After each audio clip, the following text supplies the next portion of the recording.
Long before Europeans set out to navigate the globe, groups of Polynesian explorers were sailing their open outriggers across the Pacific in search of new lands.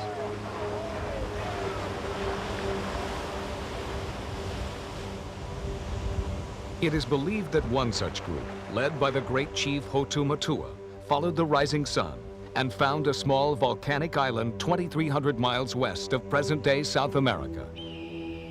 This clan of 300 men, women, and children planted the seeds of a colony that would one day grow to nearly 20,000 people. In the span of 1,000 years, they would develop one of the most advanced civilizations in all of Polynesia, on 65 square miles of tropical paradise named Rapa Nui.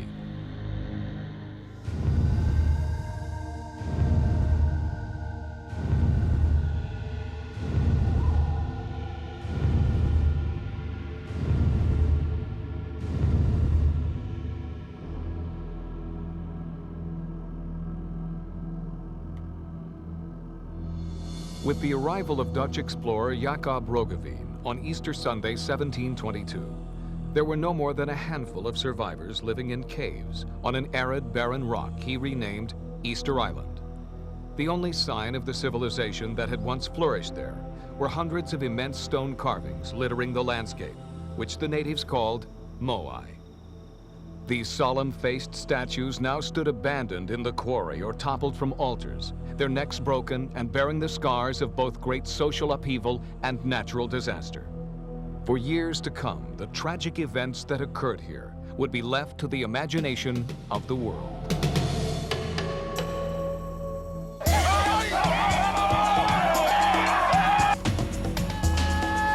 Listo! And rolling!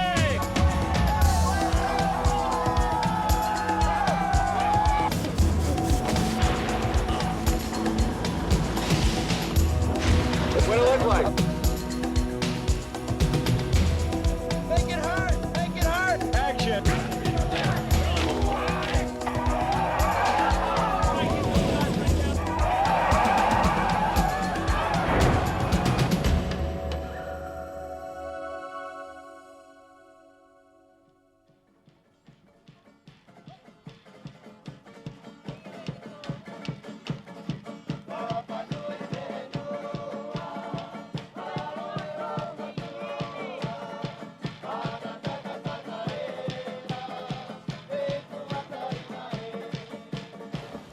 Easter Island is the most remote inhabited place on Earth.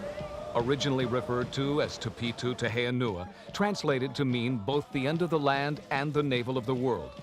Its people have survived Peruvian slave traders, disease brought in from Western whalers, and English sheep ranchers whose pasture walls often desecrated sacred sites. Officially a part of Chile since 1888, life for its nearly 3,000 Spanish-speaking residents remains closely tied to the traditions, customs, and pace of its Polynesian past. And despite access by jet airplane and ocean liner, influence from the modern world has been minimal. 1, 2, 3. Until now, an international group of filmmakers has come to Easter Island to create a truly unique motion picture. So right now, before we even do the camera move, I want it on action. I want to hear the crowd react, booing and jeering.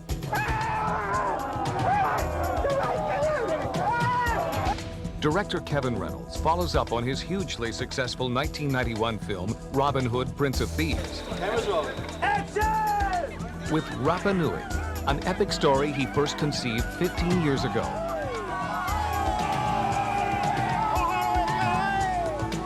I took the legends and the things that are supposed to have happened here and sort of extrapolate on it as far as what I think people probably really did and tried to fill in the blanks.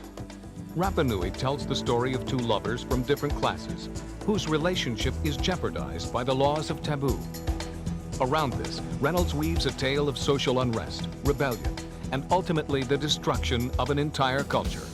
When I first came here 2 years ago to see the place, I just came with the intention of research, just to see it firsthand and then go out and make the picture somewhere else. Because I figured it's too remote, I could never do the picture here. But after I came here and I saw the quarry, and I saw Orongo, and just the landscape and the sky, I said I can't make it anywhere else. glad we made that choice. But because of the logistical problems of mounting a large-scale film production on such a remote location, Reynolds needed strong allies to provide the money and support that would be required. He found them in Robin Hood star Kevin Costner and his producing partner, Jim Wilson. And cut. Cut. I think most of us have seen the image of the Moai on the mountain. I know I had. And then to have it wrapped in a theatrical story was just, it was just too tempting for me as a guy who likes movies. There is something about telling a piece of history, yet we're fictionalizing it to a degree and bringing these exotic locations to the screen. I mean, we're hoping to get these little gems of stories that somehow we can bring to life. And I think Rapa Nui is clearly one of those stories. We want to take you to a place that you've never been, that you've never seen before. Show you a land and people that you didn't know existed. The look we're going for is epic. I mean, big.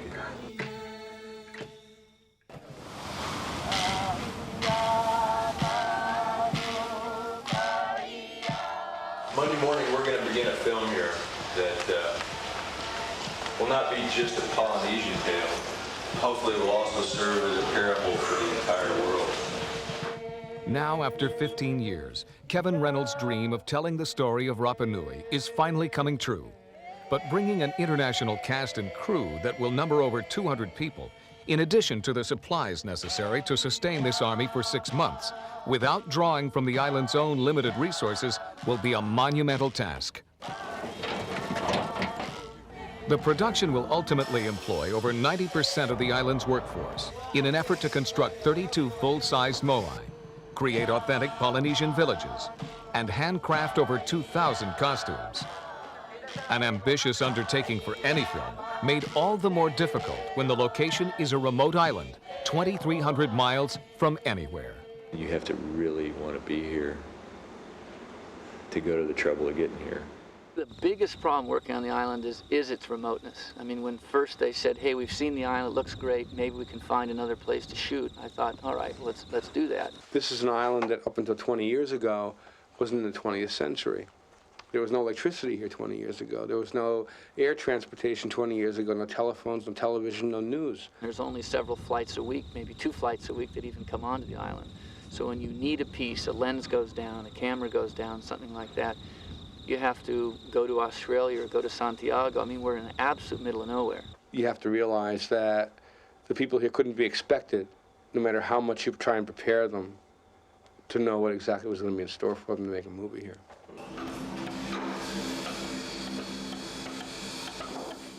The filmmaker's impact on the life of the island stands to be as massive as the difference between the small moai, carved by today's island craftsmen from scraps of wood for souvenirs, to the giant statues carved by their ancestors.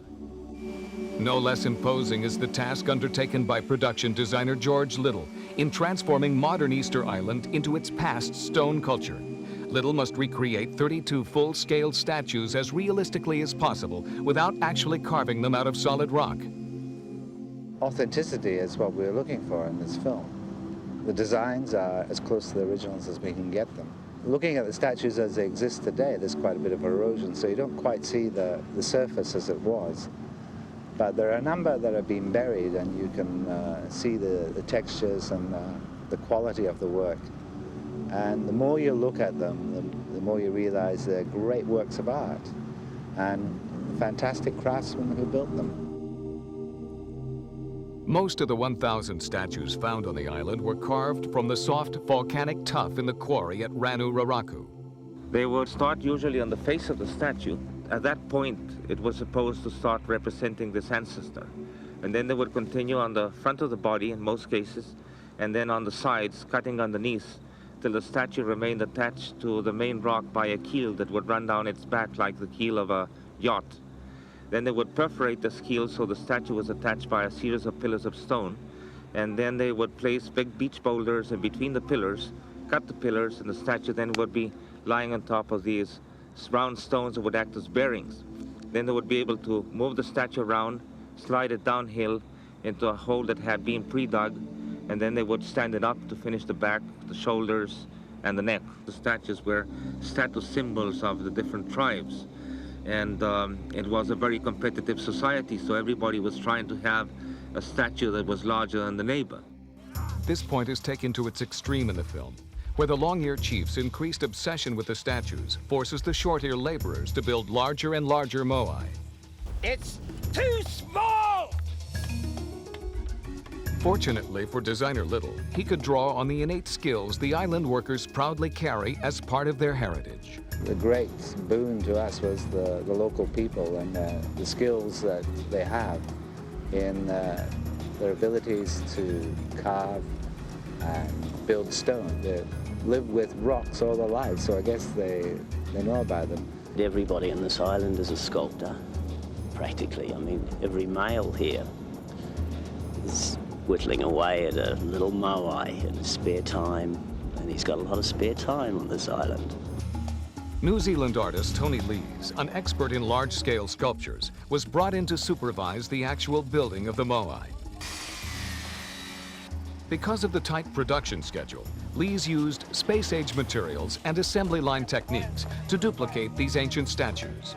Starting off with the maquette, the model, my process was drawing lines around the outside, transferring those to paper onto a grid pattern. Transfer that grid pattern up onto a floor, scale it up, recreate the line that you've drawn on the paper with the steel rod. Working very much like boat plans. Take all the steel rods, put them together in the matrix form, weld that together, cover it with wire and shade cloth, and we foamed them and shaped the foam. You'd be going up to them going things like this, push it in a little bit, or this, you know, too big, push it in a little bit, or this here, push it up a little bit, you know. And it was all done by sign language, a lot of it. But we got them fairly well right.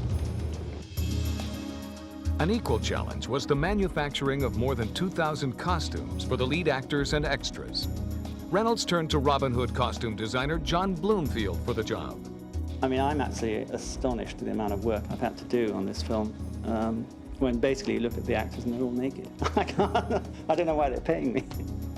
Bloomfield had the responsibility of creating two distinct looks for the long-ear and the short-ear clans.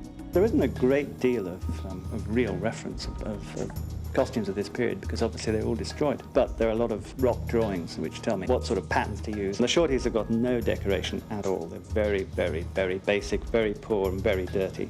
Whereas the long ears, they're still pretty poor and dirty, but they're much more decorative. They've got feathers and they've got beads and they've got shells and they've got designs, paints and all that. Again, Bloomfield was able to utilize the island's vast pool of craftsmen. I have employed, I think it's 23 local staff who are helping me. I mean, people who work in the craft industry, the tourist industry, who know how to use their hands. To achieve a realistic look, each costume had to be handmade from natural materials found only in Polynesia. Most of the clothes are made of bark cloth, tapa bark cloth, which you can still make on the island, but in such small quantities. The trees that are here are not big enough to make it in a big enough supply. So I actually had to go to Tonga, where they still have a thriving tapa industry. The island takes on a festival atmosphere as hundreds of local extras are assembled in full dress for the first time. For the people of Easter Island, it is a chance to take a step closer to their ancestors, one they will act out over and over before the cameras once filming begins.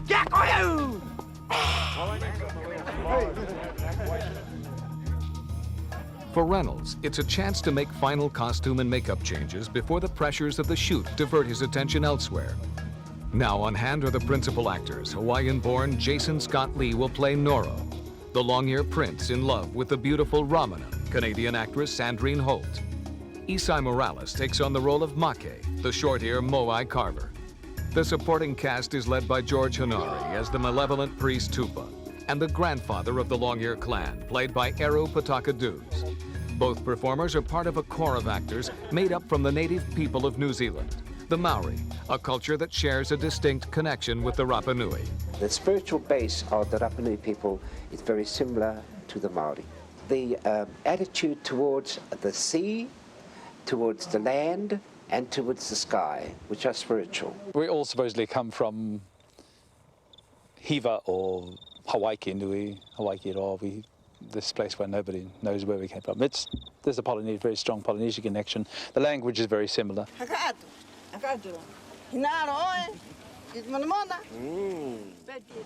I have no difficulty being fluent in Maori in understanding Rapa Nui, providing it's the Rapa Nui that comes from the old people. Ai, had the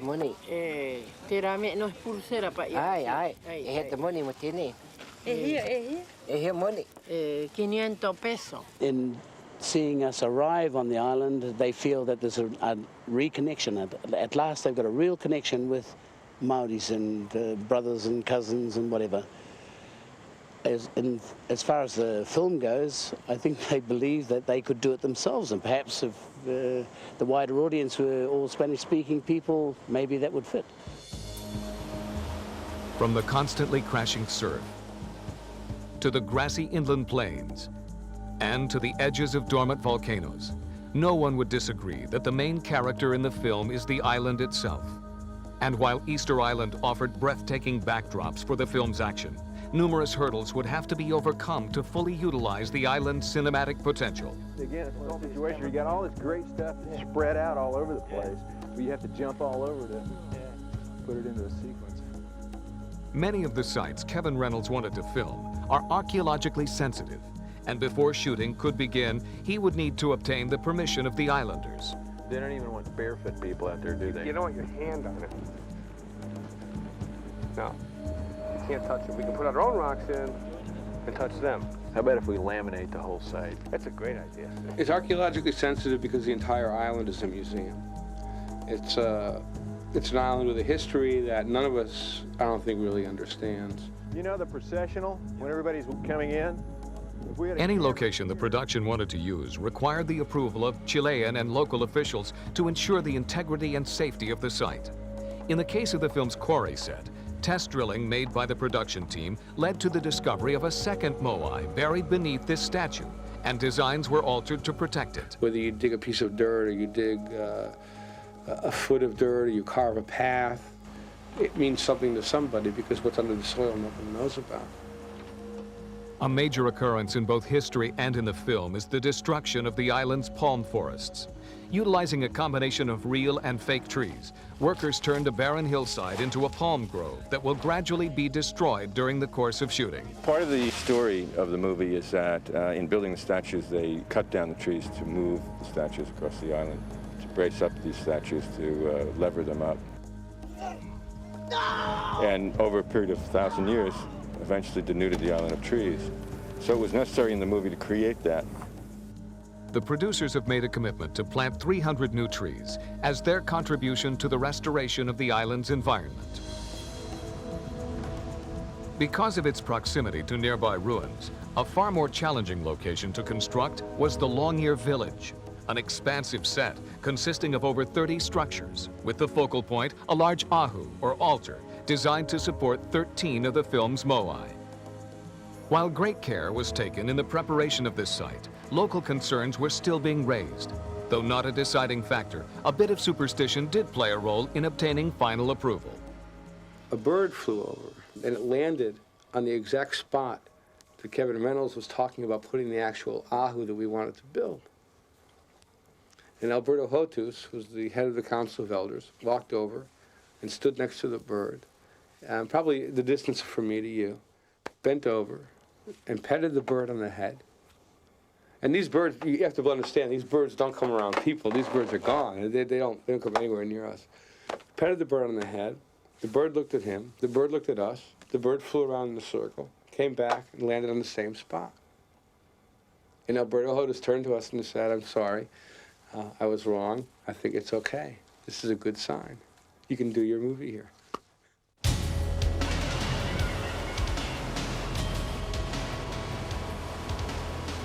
While the spirits of the island seemed to shine on the production at the start, no amount of planning or preparation could properly condition the cast and crew for the physical challenges the island would place on them once filming began. Rapa Nui is an extremely difficult film to make. It is probably some of the most hazardous locations I've ever been on. Like a day in the office? The Orongo Cliffs in particular were very difficult to get to. Just to walk down to the site where you'd base the cameras before you even went over the cliffs was a 30 to 40-minute hike down a very difficult trail with camera equipment and backpacks and things like that. And it takes us sometimes up to 2 weeks to see any of our footage come back. So it actually puts a lot of extra pressure on the crew to get it right the first time, because often you won't be able to go back to do it.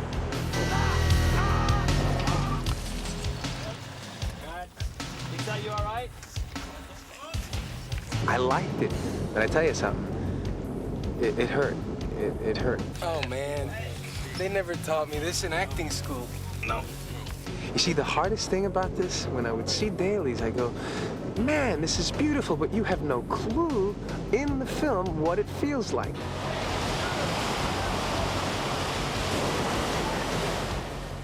The water and everything looks really peaceful, but when you get into it, you get, right in it.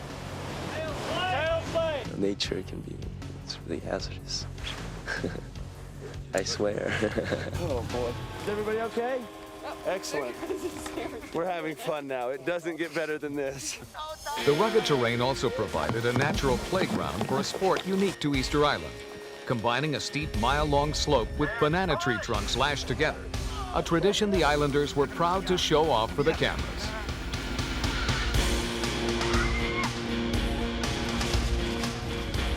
There's a thing called a banana slide that got you to confront a lot of fears. According to local lore, this is something they did since ancient times. And it was so crazy, so wild, I said, we've got to see this.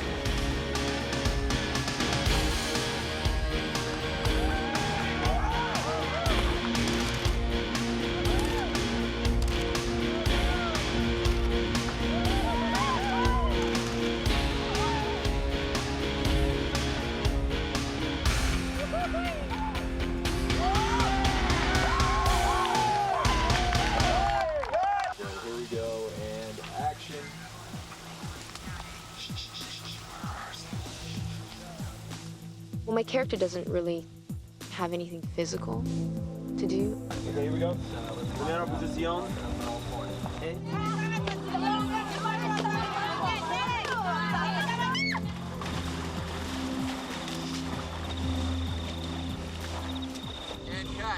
I mean, like these guys cliff climbing and diving and, swimming.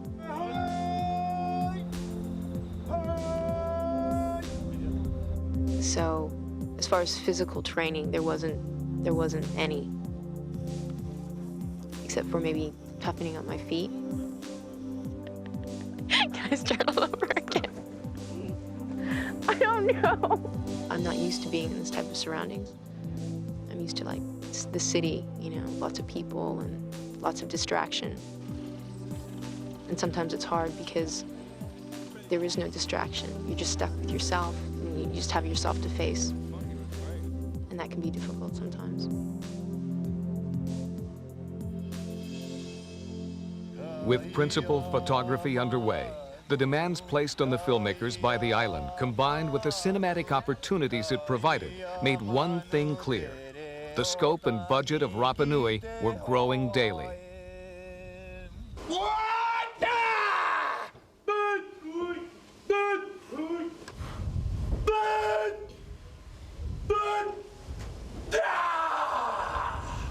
Producers Kevin Costner and Jim Wilson found it necessary to visit the location to determine whether a relatively small picture in its original inception was quickly becoming an expensive nightmare.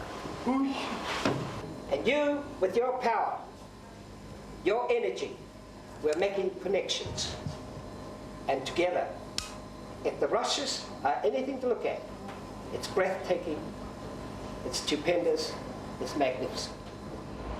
It's my hope that anyone who would see this movie would see it for what it is, find its message, and be worthy of making the long journey to Rapa Nui. This is a solid group. We're going to make a good movie. and it's something all of us are going to be proud of. And we just like to say thanks for your vision and seeing the potential here, because not a lot of people would. The scope of the picture originally I didn't think was as large as now it has become. It's not only a cast now of 3 and a supporting crew, it's hundreds of extras. It's entire cities we're building. I never imagined that it would be this big, but it's turned into quite the epic. Anybody that will see the movie will appreciate why it was made there. We've gotten very good at the art of duplicating places, making places work, and this place couldn't be duplicated. In this instance, it was really the right place to be.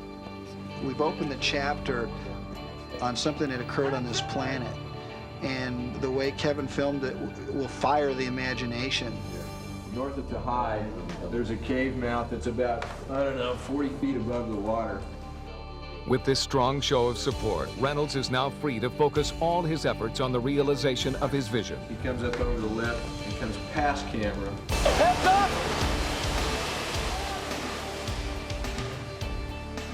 Kevin Reynolds, I think, is one of the best, what we call, I guess, shooters working today. And when we come into this, Steve, they'll be on the move and start this shot. Kevin loves shots. He loves all the material he can possibly get his hands on. He'll use every piece of the action from every angle for as long as he can, you know, so that he gets the most out of it. Okay! But he's very exacting. He knows exactly what he wants, and he really requires you to have a high precision of excellence. He did. I think it's time to check the gate. Not having really hung out around that many other sets and seen how other directors work, this to me seems like the only way to direct, where you just jump in and you take an active part in a shot.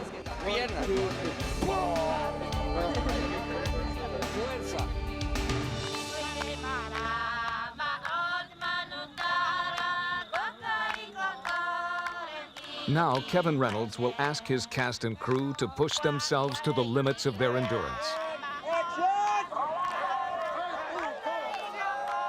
As they begin the filming of the island's most colorful and dangerous tradition, the legendary Birdman Race. We're going to have to go, Mark. Okay, I'll phone out. Stay by. The entire sequence of finished film will last only minutes. I know. But require weeks of shooting night and day with scenes involving every extra. In the final outcome, the patience and perseverance of everyone on the island will be put to the test. Stadium level. Turn it up! Turn it up! Based on fact, the annual event will decide which clan leader will hold the title of Birdman, the highest position of power on the island. Yeah, print that one. From high atop the cliffs of Orongo, across the water to the bird island of Motunui and back, the competitors and the actors who play them will face a grueling challenge of survival. This cult that exists on Easter Island of the Birdman is a very old cult that probably arrived here with the first settlers or the first migrations that came to Easter Island. The cult had a god that was called Makimaki. And this Makimaki was supposed to send all the migrational birds to Easter Island every year. Members of these different warrior clans would send a representative down the cliffs to swim the channel out to Motunui to collect the first Monotara egg. And the first guy to get the egg, swim back, present it to his Lord and Master. That Lord and Master became the Birdman. Will you swim for me, the Ariki Mo, the reigning Birdman? The actual race took place over a couple of weeks, where they would swim out and wait on the island for the birds to come. Instead, we chose to compress it all into one day. We know the island that they swam to. We know the eggs that they went for. And we've taken a bit of dramatic license from there to try to make it exciting.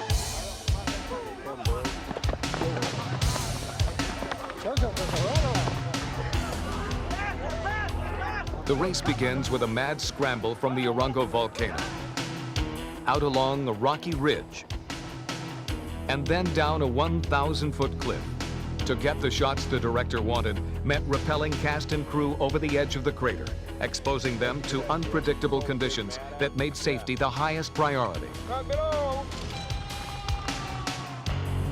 lot of that was just shot handheld off the side of a 1,000-foot cliff and got to some pretty good positions. And the good thing is the stunt team got the actors down there as well, so we managed to get some pretty hairy stuff, I think. And action! Grit your teeth, grit your teeth.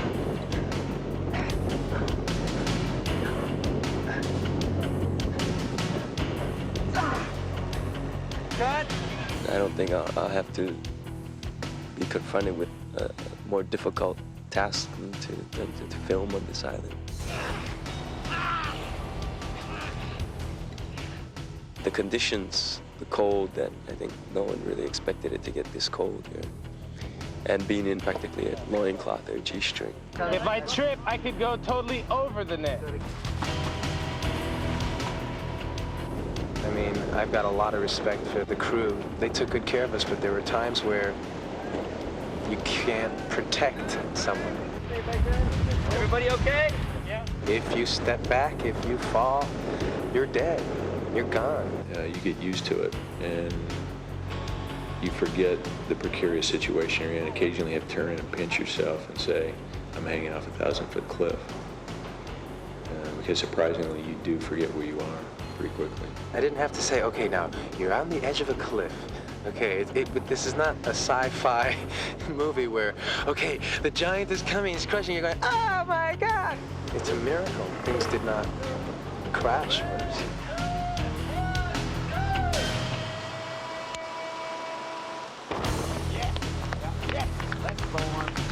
We have a high fall into an airbag. As soon as I went, I just knew it was going to stay there. Which was quite high for the size of bag we had. And that actually went quite well. One of our stuntmen did a jump when he's supposed to look like he's going face first until just the last moment when he tucks and he goes into the bag.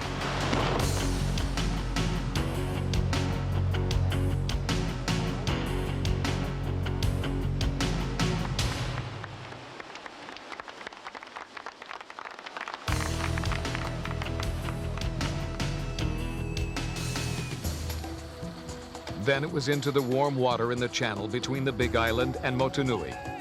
The action can be seen close up thanks to a high-tech water camera mount. With the swimming sequence, we wanted to look like you really felt like you were there with the actors in the water for the swimming race. So we built some rigs where we could do tracking shots in the water at swimming speed, you know, without the camera sort of jumping all over the place and making you feel seasick. But the churning waters on the jagged rocks of Motunui proved to be the most treacherous of all.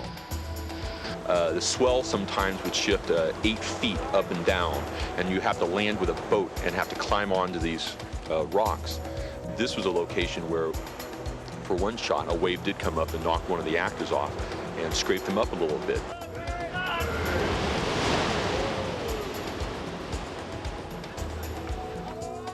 Maybe I was in the wrong place, the wrong time. I was sort of like the sacrificial lamb. Once on Motunui, the script called for the competitors to fight for any Manutara egg they could find. The problem is, the seabirds that used to breed there in large numbers no longer come. So the production turned to foremost ocean ornithologist Peter Harrison for help. You can go back into practically any civilization's myths and legends, and birds have always had a very important part in man's mythology. And here on Rapa Nui, it is even more so. You just step back and let him go, and when he flies, our shot begins. Okay, so, okay, I'll liven him up a little bit, though, just get his wings exercising, and then I'll put him down. Okay. And he'll probably do it all himself. The big problem was, how do we get birds back to this particular island? When we first came to this island, there were 4 resident frigate birds.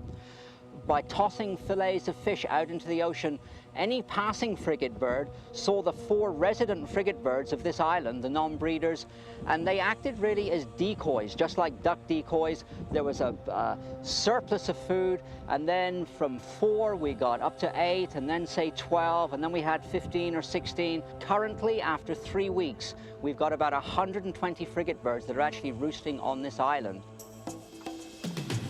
With the satisfactory number of well-fed birds to fill the sky, the director was able to focus on more important details.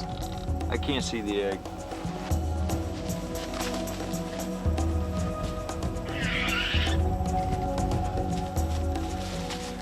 Cut! Cut! I think we got it. I have the egg!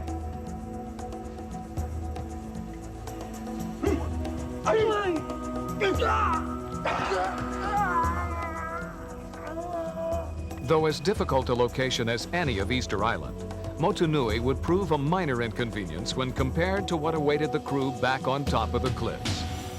Let's try and rehearsal starting them right where they are there, because the way it's going to operate is we're going to be up on that, see a group coming past, we'll tilt down, they're moving this way, you've got the bird figurine guys in front, then grandfather's litter, then Noro behind. So I think right about there should probably do it. Okay. Any film production requires communication that begins with the director and works through a chain of command down to the actors. Where the first person is on this group, okay?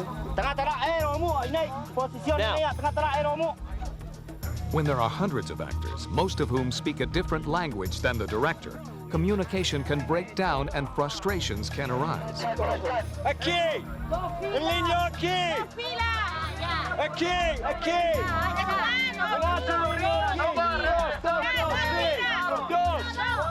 Aqui! I think a lot of the nuance is lost in between because you're trying to explain to an intermediary, okay, I'd like them to do this, and if they don't pick up on that nuance exactly that you're going for, and they're trying to translate that to someone, especially someone that really has absolutely no previous acting experience whatsoever.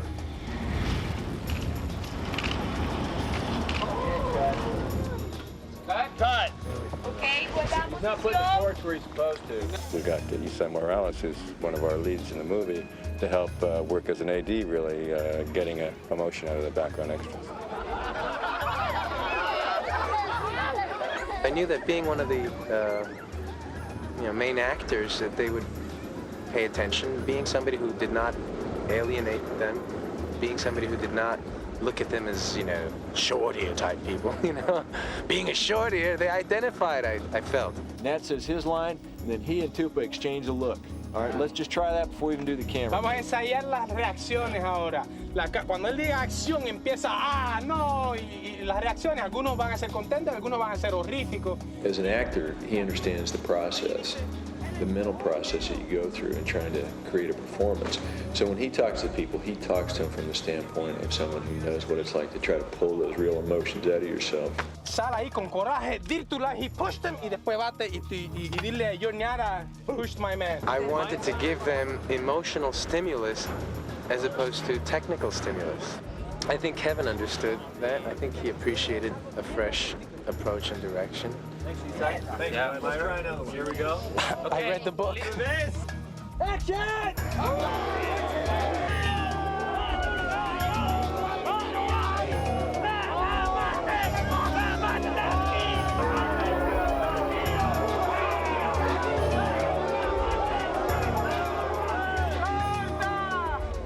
With the understanding that filmmaking is a collaborative effort, a connection between the film crew and the islanders is firmly cemented.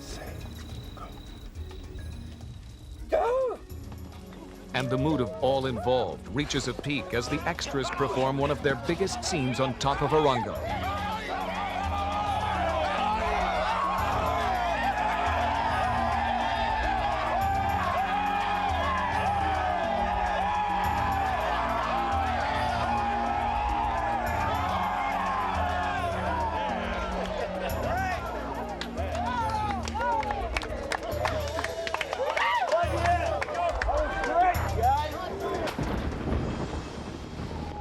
But of all the obstacles confronting the production, the most frustrating was also the most unpredictable: the weather.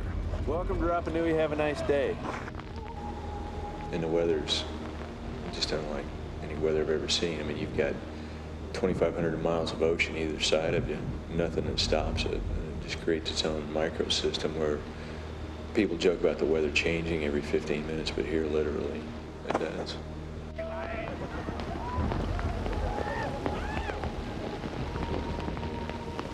Hi, Mom. We're having a great time. That's right. Wish you were here. Being on a remote island in the middle of the Pacific is much like being on a ship at sea, and you're subject to all these storms that pass through, and some of them come through fast and some of them linger for a while. Well, I must say it's really difficult in trying to judge what the weather's going to be like here. I mean, the times we've been filming on Orongo and we've had brilliant sunshine, we've got back to base camp and they said, oh, how'd the filming go? And we said, oh, it's great. Yet all of base camp is totally underwater. It's like the island reads your mind and knows what it is you're planning to do, and it decides to mess with you and thwart you.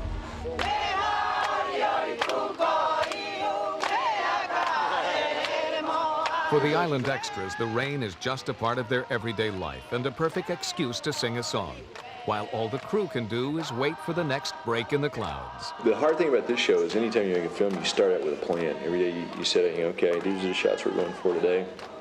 This is what we're going to do. These are the scenes we're going to shoot. And on this show, invariably, you walk out the door with a plan, and within a half hour after you get to set, it's out the window.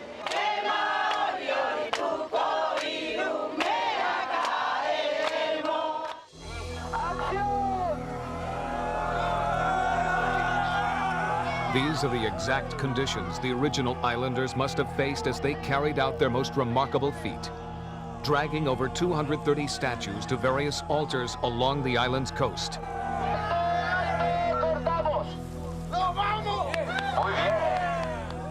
There were different legends. Some of the legends say that the statues were carried standing up, that the statues would walk to the altar.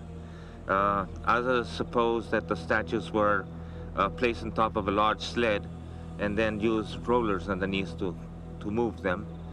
But probably they used all kinds of methods. Maybe small statues were transported standing up, very large ones sometimes lying down. We don't know.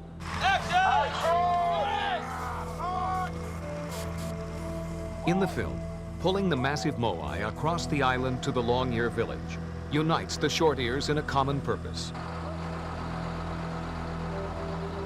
So it is for the production, uniting cast and crew with the islanders in a final push to complete the film. It feels unreal. It feels unreal. I had an actor, Moai. You know, the real deal was so much more heavy. The problems that we had in moving a hollow one. They weighed 100 tons. So I can't imagine how those people did it for real. It was so difficult for us to do it with all our modern technology and 3 cranes. And they did it with stone tools. I don't know how they did it. I don't doubt that there may have been some external influence of some sort, you know, whether it be spiritual from within the people themselves, whether it be their religious drive, you know, some technology that we're not aware of today that didn't survive. But the thing I can tell you the most is that if we all pull together, anything is possible. To me, it is beautiful to see 1, 2, 3, and at 3 or pull, everybody has the same purpose. If we could only do that in the world, if we could only build symbolic Moai for humanity.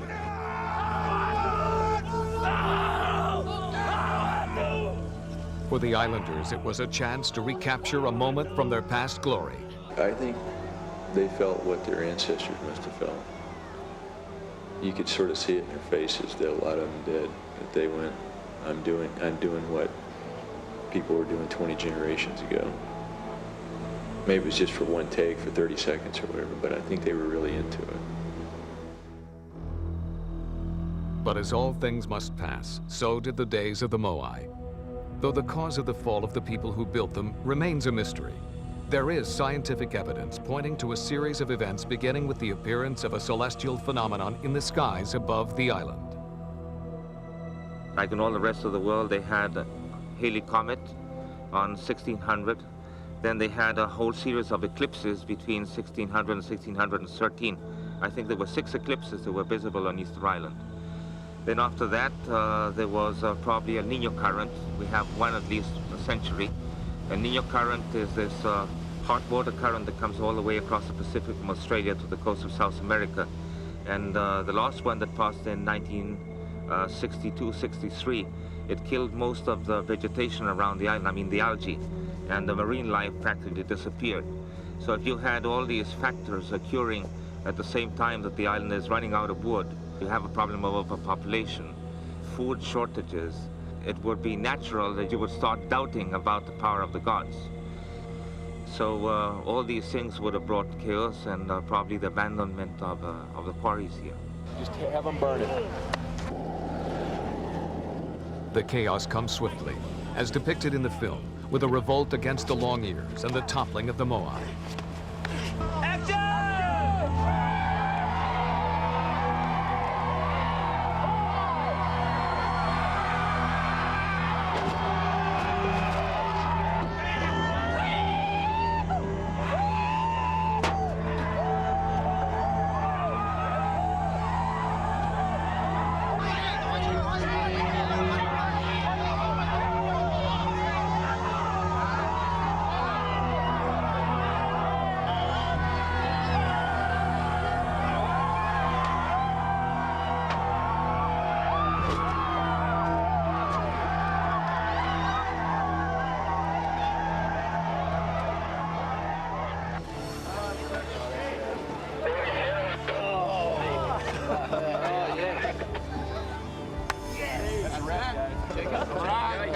All right, gates are checked. That is a wrap on Rapa Nui.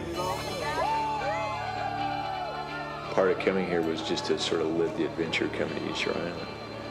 And with all the obstacles that were put in front of us, I think we've been able to capture the place and get some pretty spectacular stuff on film. That's a real feeling of accomplishment, because a lot of people wouldn't have tackled it. A lot of people tell us we just couldn't do it. They may be right. We'll see. I think it's been great. The impact the making of this film will have on the crew, on the islanders, and on the world is uncertain. But no one that the film has or will touch will soon forget it. 90% of the people that have worked with us have felt that this movie was a good thing. The older people that generally don't have a chance to get a job, to work, to earn money, have saved their money and they've bought refrigerators and clothes and have fixed their houses. So that's good. More people will come here to the island, and I think the majority of the people who live here, it will help them. I mean, their primary business is that of tourism, and so if tourism increases 20–30%, I think that'll help the island.